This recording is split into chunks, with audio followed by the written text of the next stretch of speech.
دلوقتي احنا على شمالنا منطقه السنترال بزنس ديستريكت، وباين من هنا البرج الايقوني اطول برج في افريقيا بارتفاع 386 متر على ارضي و79 دور، وبيحيطه 19 ناطحه سحاب. النهارده احنا داخلين R3 نتفرج على كل المعالم الموجوده اللي فيها والانشاءات اللي حاصله فيها والناس اللي عايشه فيها. دلوقتي احنا داخلين R3 هنلاقي ان كل حاجه خلصانه، من اول اللاندسكيب لغايه الواجهات لغايه التشطيبات الداخليه، وهنلاقي ان الناس ساكنه بالفعل وفي حياه، بل في محلات النهارده موجوده بالفعل. بل النهارده اصحاب محلات خدوا بشكل ابتدائي ارض حق انتفاع علشان يقدموا منتجاتهم كمطعم، زي مطعم الشرقاوي مثلا شغال هنا في الR3 وشغال بيبيع اكتر من حاجه للمهندسين والناس اللي ساكنه هنا. فحضراتكم لو تشوفوا كل المباني الموجوده وكل حاجه ممهده بنسبه 100%. كنا زمان بنقول ان العاصمه الاداريه الجديده هتبقى موجوده والR3 هتبقى مدينه سكنيه او حي سكني جنب الحي الحكومي وجنب حي الوزارات، جنب الحي المالي، جنب الداون تاون، قريب جدا من المحور المركزي او دائره العاصمه الاداريه الجديده. هيكون جنبها محطه تبادليه LRT، والمونوريل هتجمع معاهم القطار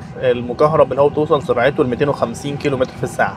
انا مستغرب بكل صراحه، طبعا شرف لبلدنا وحاجه مفرحه. طبعا الجميل ان هنا ده صناعه الدوله، يعني الدوله عامله ده للشباب المصريين، فعاملاه على اعلى مستوى، يعني مهتمه بكل التفاصيل. انا حاسس ان انا في احسن كومباوند من كومباوندز المعموله من الشركات التطوير، حاجه محترمه جدا واليت قوي وراقيه جدا. والمحلات الموجوده تحت العماير دي موجوده تحت كل العماير اهي. الدوله هتطرحهم في مزاد عالمي ان هو هيبقوا تجار المحلات والمطاعم يقدروا يشتروا فيهم، بس اهم حاجه طبعا بكنترول في حته مين النشاط ايه. طبعا التنت ميكس الدوله مهتمه بيه جدا، فمثلا المحل ده هيتباع سوبر ماركت، هيتاجر ده المطعم، ده هيتعمل كذا، مش هتبقى اي حاجه وخلاص. هنا طبعا ده الميدان اللي واخداه دولمن، عاملاه حق انتفاع من الدوله وعاملاه بشكل شيك جدا في الR3. الجميل ان هو النهارده الشباب المصريين يقدروا يتملكوا في الوحدات دي بقسط وبيوصل ل 20 و30 سنه. بل الرئيس عبد الفتاح السيسي وعد في وعود، انا متوقع ان الوعود دي فكره ان هو ياجر شقق وشقق مفروشه، انا متوقع ان هي ممكن تكون هنا في العاصمه الاداريه الجديده في الR3. يعني انا دلوقتي ممكن تبقى شقتي هنا، وبصوا شايف ايه؟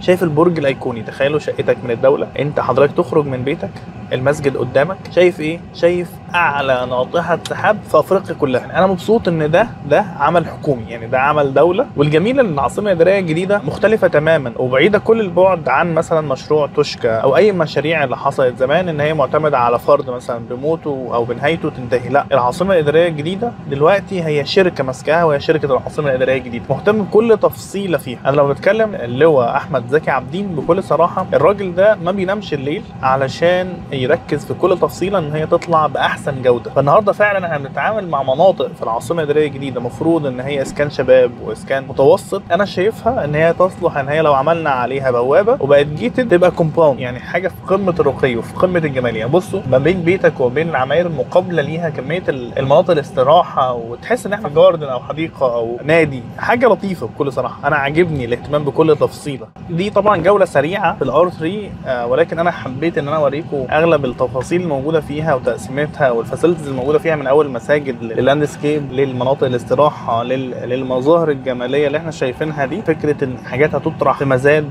فطبعا حاجه فير جدا، مش هيحصل زي ايام زمان اي حاجه يبقى فيها تلاعب او اي حاجه تحصل مش قدام كل عيون الشعب. فالنهارده الموضوع هيبقى ايه؟ مور بروفيشنال، وهو اللي بيسعر نفسه على حسب العرض والطلب. طبعا دي جمعيه في الR3 وانا فرحان من كميه الفاسيلتيز الموجوده هنا، ودي تقويه شبكه لان الشبكه المفروض هنا تبقى 5G، حاجه محترمه جدا.